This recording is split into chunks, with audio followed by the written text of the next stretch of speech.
Hello and welcome to LB Presents Unite on Purpose.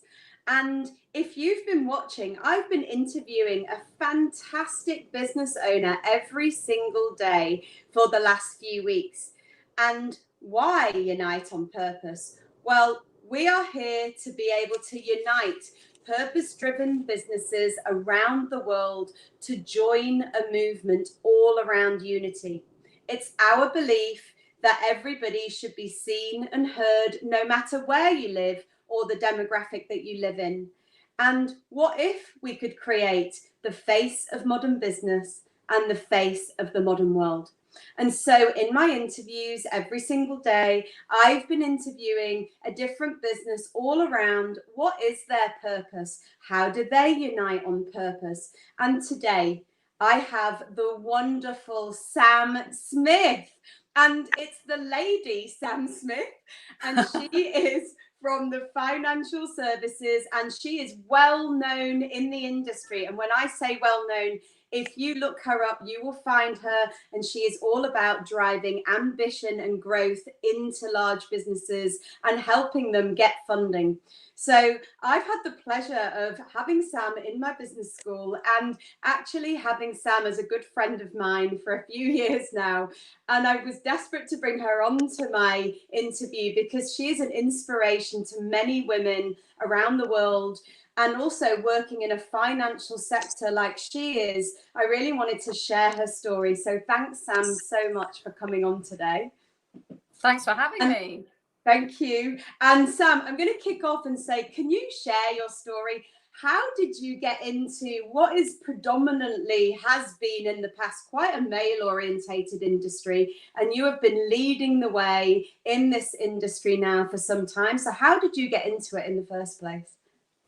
Well, it's probably a bit of an accident because I'd qualified, I was 24 and I'd qualified at KPMG, so I was an accountant, and I didn't really know what I wanted to do. And one of my very good friends got quite ill and I wasn't allowed at the accounting firm I was at to go and see her in hospital. So we had a big project on, and I just thought, do you know what, this isn't right. I don't like this working for a big company and working in this way, and I would like to do it differently. And I didn't know I was entrepreneurial then, but that was probably the first spark where I just thought, I'm not going to work for a big bank. I'm going to do something different. And I just came across this opportunity at a wealth manager called JM Finn. And they said, okay, that sounds good. We want someone to set up a corporate finance team. And I don't think my boss really knew how we were going to do it. And I obviously didn't have a clue because I was 24 and had no experience. But we liked each other and it sounded a great opportunity. And everyone thought I was mad and it was massively risky. But I just thought, I think the risk is me going to work for a big bank and being sat in that culture that I don't like.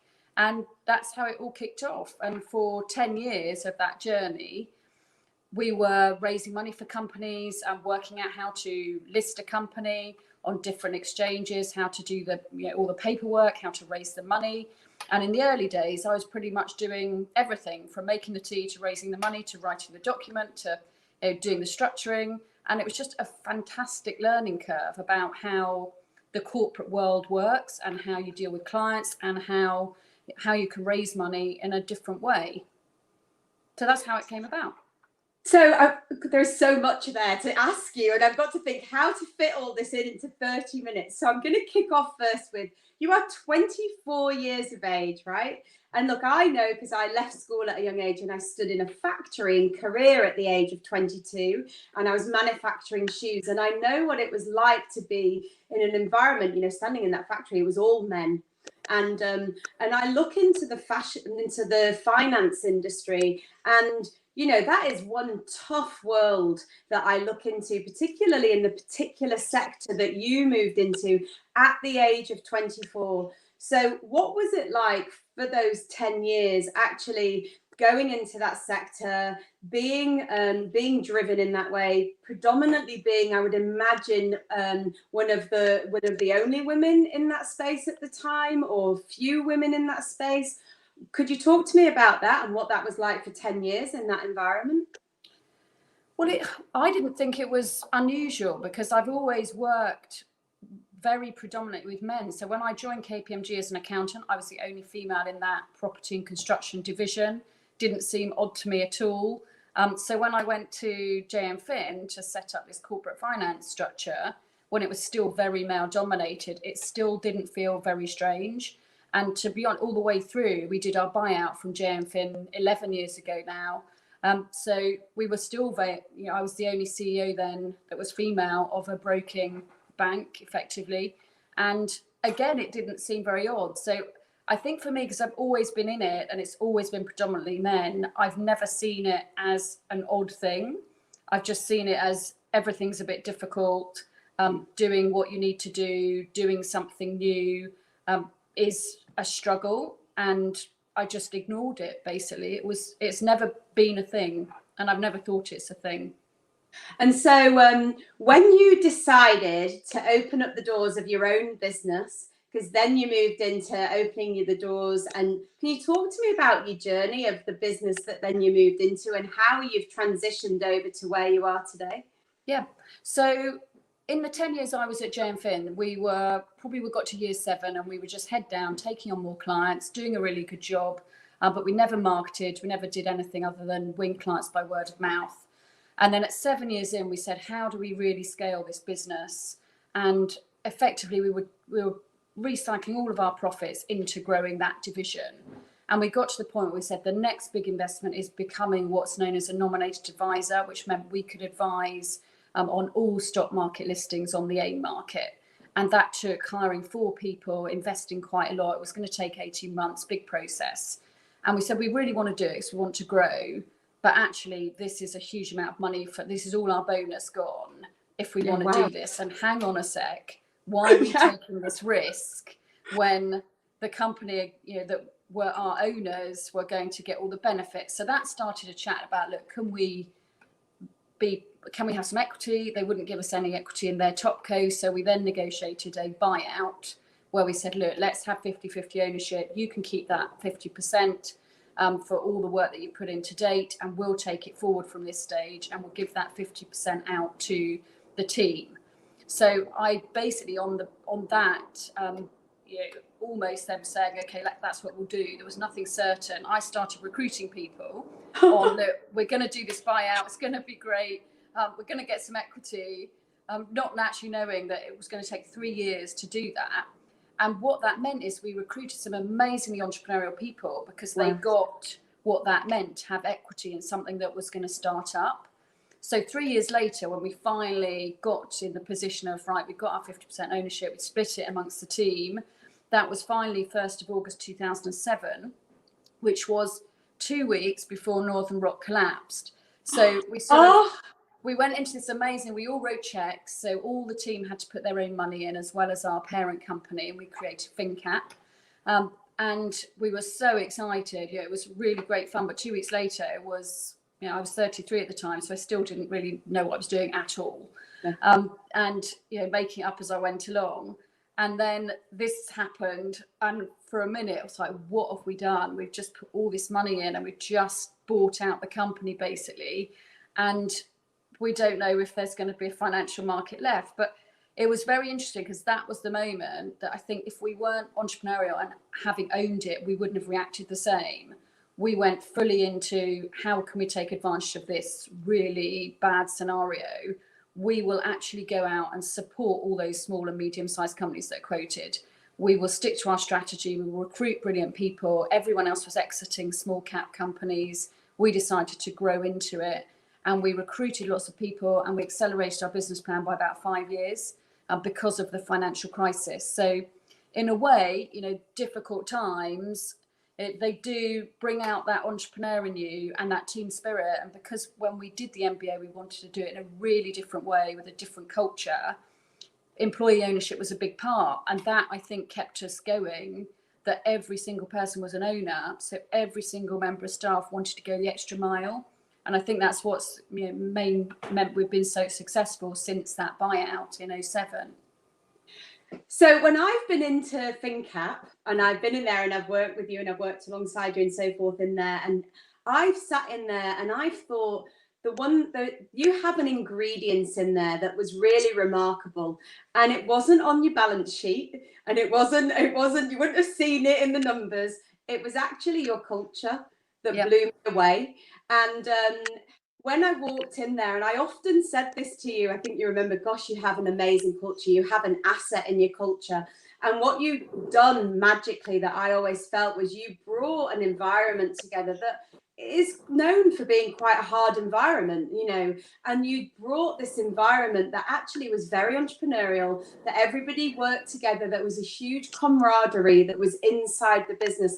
And that really translated into the businesses that you were working with.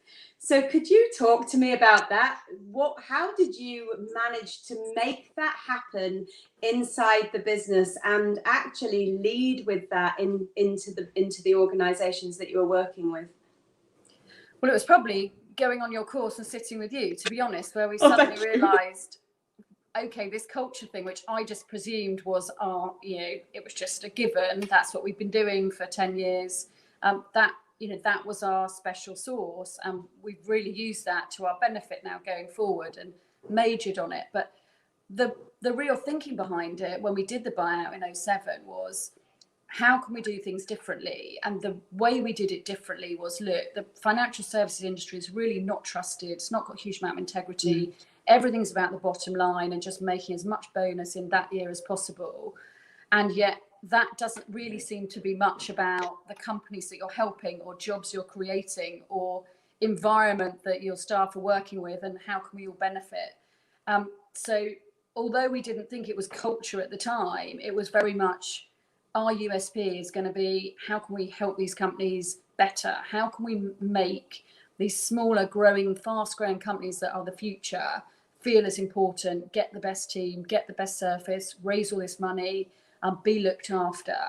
And also, how can we do the same for our team? How can we make them feel included? We care about them. We want to listen to their views. We didn't want to be, well, I absolutely didn't want to be hire and fire.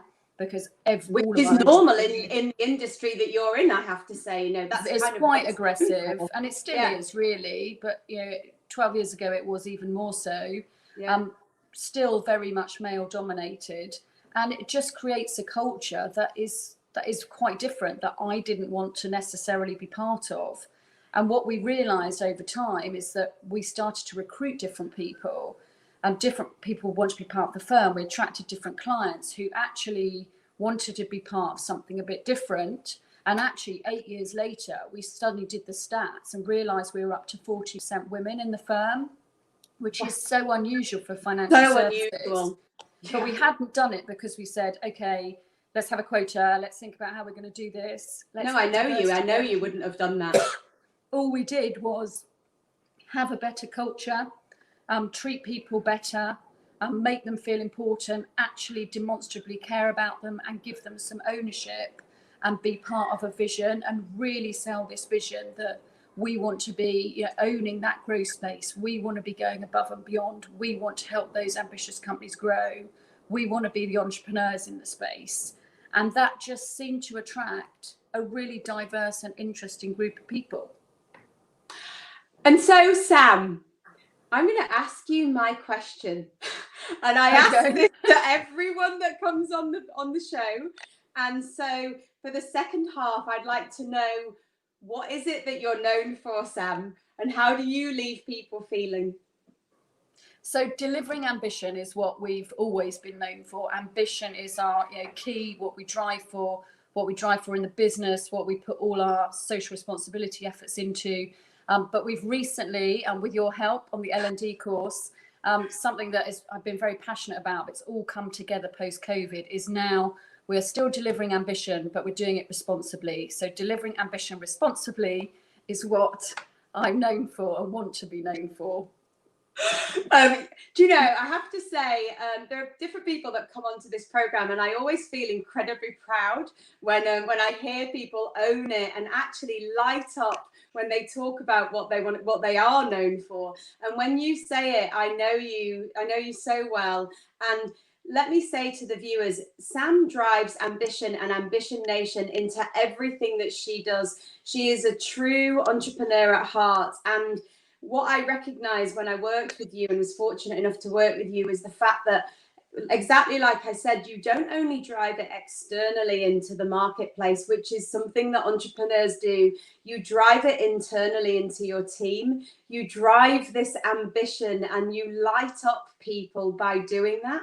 And it's whether it's that entrepreneurial spark or that oomph that you always talk about, that you drive in. You have this true charm and way with you that is unique, I think, in what you do. And so, can I ask you, when you talk about this and with so much passion, what sits behind it for you, Sam? What would you like to do with driving ambition and Ambition Nation? You know, if I could give you a magic wand, what would it look like for you to make that happen? So the Ambition Nation campaign, which is our campaign that attaches to the company, is all about fueling growth in UK companies. So we're all about how can we deliver growth, how can we deliver solutions, how can we make the world better by helping ambitious growth companies, help fund them, educate them on the financial landscape, make access to funding easier. So that is hugely important, but actually it's probably much deeper than that. For me personally, ambition is just something that I think is so important that doesn't get dumbed down in any children as they move through their careers. And we do a lot of work. We put entrepreneurship into primary schools. So we've been working with Stepping Into Business, which is a social enterprise, for about 5 years. And we've up to about 20 schools now with them. And that has just been so key to working out what this is all about. If you can just light up that ambition in a young person, and I believe it has to be very, very early, you get to them and spark whatever their interest is, I believe they can then go on to excel and be very happy and successful in whatever is that thing that lights them up. And I get very upset when people aren't doing what they're passionate about and have been a bit downtrodden or have gone the wrong route or haven't had the right role models. So, actually just lighting up that ambition in almost every single person is really what makes me very happy. So it's, from the kids in school, which I love doing that, to the entrepreneurs that we work with, finding great ideas. We're doing a lot in the life sciences space at the moment because it's obviously hugely topical. Yeah. So we've raised a lot of money in the last 2 months for companies that are finding treatments for COVID that have actually had some successful results, that are finding better ways to do testing. And that is, the end product is they're changing the world, they're changing the way we live. Mm-hmm. So not only are we an ambitious growth company that wants to be doing things responsibly, we're helping others to do it in the right way and to have these massive results. And responsibility is now huge, which we just want to back as many of those companies and help them as much as possible. So that is my passion. Yeah, ambition everywhere. Everywhere. So, look, I had the privilege of sitting in the stock exchange with you, with Darren, my business partner. You invited, there was maybe 50 people of your closest people around you, and you launched your Ambition Nation and sat there. I was sat there very proudly as I watched you unravel it, and you did, what if we could create ambition around the nation and so forth. And I'm interested to know, we've come into an environment like a pandemic and a recession. So it's a double one here. And you talked about, you were in the financial crisis when you opened up your business in 2007. And so you're kind of used to going into a quick pivot. But how has it been going through this pandemic and the recession? And obviously we've been seeing you on the webinars and the L&D program. But can you talk me through a bit about that? Well, it's been a very strange 5 months. So when we first came into it, obviously last year was a difficult year with Brexit and the election. So in financial services, we'd already had 12 months of very tough times with no IPOs, really, not many companies raising money. So we just started to get into a much better market, and then COVID hit. And for a few weeks, it was cutting salaries, cutting all our costs, furloughing people, up the board taking not much salary, was going into full, right, we need to conserve cash, we need to get through this, like we did in the financial crisis. It's the same thing. And so it was very stressful. But what happened was 2 weeks later, actually not what I thought would happen, which was there's going to be no money available, no one's going to raise any money. It's really going to be difficult. Companies are going to be going bust everywhere. Actually, there was still money in the system. There were still funds there that had money and no one had pulled it out. So actually they wanted to back their existing portfolio companies, and then they wanted to back other companies. So we went from being very worried about, how can you get through 18 months of this very deep recession to, oh my God, the markets are open, and 10 billion was raised in the first 2 months in April and May, a huge amount of money on the stock market. So we have been part of that. We've just been raising money all over the place for many companies, not just the life sciences space, but consumer, industrials, tech, all sorts. And that seems to be continuing. So it's been very, very busy. Everyone's working from home. All our traders are at home, which is amazing. So I don't quite know how we're doing it, to be honest. We've just closed our record quarter in 13 years, which is, it's bizarre. It's not what we expected 4 months ago, but this market is very strange. And so let me move on to investment and investment for businesses, because it's really the hot topic that's on, you've seen it on the L&D program. We have hundreds of businesses on there, all different sizes, and people are at this stage really interested. How do they get invested? What can they do? Is there now a criteria in the business world? Is it more going through this space that people are looking for more high tech? Is it that they want more purpose driven businesses? Is it something that's more societal? Or is it just what's the criteria now that businesses need to be looking for when they're raising money? So probably the basic criteria for small companies, it's all about the management. And then the idea is secondary. So a good management team will always succeed in something. So management is still above and beyond crucial. But that said, there are some very interesting areas. So tech has been interesting for a good few years. That's still very topical. Lots of companies putting tech into their businesses. You're probably working with Lowe's that are having to transform, and the speed of that transformation is quick. So I think the market's realizing there'll be so many industries that are disrupted. They should back earlier stage businesses to get in on the ground. Plus you've got the sustainability ESG agenda, and that's really pushed on post COVID erupting. That's on the agenda. Purpose is on the agenda. Certainly groups like family office groups and things like that are very bothered about it. PE is starting to look at it. You've seen it really go from certainly small mid-cap companies quite low down on the agenda to really coming up to being quite important. And I see the speed of that change being huge. So I think purpose is going to become absolutely fundamental in investment criteria. And one of the trends that I've been watching, and in fact, we've been really interested in, is the impact investors. And it seems to be now a bit of a topical area where PE houses or high net worth individuals are being called this impact investor. Can you talk about that? Because that seems a category that really is rising in the kind of investment side of things. And I know working and transitioning businesses over to be purpose, they're more interested actually in an investor that will look at them from an impact side rather than just looking at the bottom line. So most money is going into impact investing at the moment. That's having the fastest growth in terms of new funds raised. So there is definitely a pace of money coming in that the actual person who's putting the funds in wants to do something impactful with their money. Where the disconnect is, I think, is what does that impact actually mean?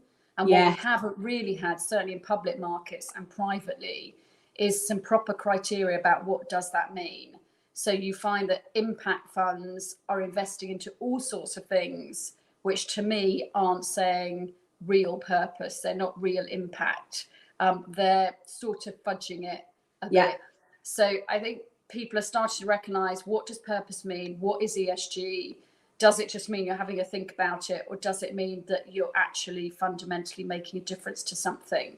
So that shift is currently in place, that fund managers are turning around, investors looking at what does ESG actually mean, is no longer a tick box. It's actually what is important. how are you actually benefiting society and the environment, and why is that important? So we'll start seeing, I think, quite a bit of difference in how people are looking at companies and not just box ticking. I very much hope so anyway. We're Yeah, me part too. of that push. I do feel like it's the beginning of a trend, and I'm hoping that people kind of it grows as a trend and it actually goes into the mainstream and becomes the norm, and they start to understand what they're investing in and why and how, and people do drive into that more. So with that in mind, Sam, you recently came on to our campaign and you united on purpose. Although I haven't got my bag, I'm going to get told off now. And so, look, first off, what's it been like for your journey? Because I've obviously known you for a couple of years now. I got the pleasure of working with you on not only your business brand, but actually you as a brand. Because when we worked together, I did sit with you and say to you, Sam, do you realize you are a big brand and can be a very big guru brand in your own right? Which at the time you were like, oh no, Lindsay, what are you talking about? You were quite shocked at, I do remember. And we had a number of conversations about it. And I did manage to transition you slowly but surely into that space. And I even have your beautiful book here that we worked on. And so I always said you were a leader in your own right, that you were a pioneer, that you were an inspiring rebel, as we described it, and that you were leading something that was more than just financial advice, which of course you are absolutely exceptional on, but you were driving ambition not only into businesses, but also into kids and into people. And so I had the pleasure of working with you for about a year on your personal brand and on the business brand as well before that. Could you talk to me about the journey of going through that and actually going into being a brand in your own right? And how has that been for you now, uniting? Oh, at the beginning. Well, as you know, I mean, I don't like public speaking. I still don't. No. I'm very uncomfortable with the whole thing. But actually, I did realise that the pull into the market from having a person talk about something that you're passionate about was going to work. And I think our management team also agreed that was important. So not wanting to detract from the business and what you're doing, but that could be a big plus. So I've done a lot of training to try and get out into the media and talk about things. We worked on obviously our pillars, which was fantastic, about working out what actually is important to me, which I was doing it for a long time, but I didn't actually realize what it was that was important. So that whole culture piece, why is business for good so important? Why is fairness so important? Why is staff ownership so important? Why should we look after the team in the way that we do? And why should we help other people within our business outside of just the team, into schools and things like that. So that it just making sure I knew exactly what my pillars were and how I was going to push those out has helped do a lot of more personal brand and talk about the things that I'm passionate about. And I think Darren always said it as well, that you never thought you'd get Darren talking about something. And I was never, until you start talking about something which you love and it just feels natural, because you can't not talk about it. And for me, that is that ambition, that is entrepreneurship, that is getting kids, it's entrepreneurship instilled in them to think differently, solve problems, create things, make solutions for the world that we need today. All of those things I could talk about forever, and then I forget that I'm actually doing anything personal brandish. So I think that was the secret, was just finding that thing that you love, and then you can talk about it all day and hopefully inspire other people in the process. So Sam, I am giving you my bag, and Boris has given me the keys. Yeah. He's given me the keys to the UK today, brought them round earlier, and I am passing it to you. There you go. I've passed it to you, the bag. There you go. And then before you leave, Sam, I would like to know, what are you going to set us all for the day with the keys to the kingdom? You have the UK in your hands and you can drive whatever agenda you would like. What are you driving? Oh, so many things. But if I have to have one thing, it's got to be education. It's got to be start early and get entrepreneurship, business training, life skills training into every single primary school. Just think it's so fundamentally important. It can spark ambition, give people role models, it change the course of someone's life, and hopefully get the kids of the future to just create things and solve problems that we need today, and be in the right jobs for the future. So I think entrepreneurship in schools, you can't go wrong.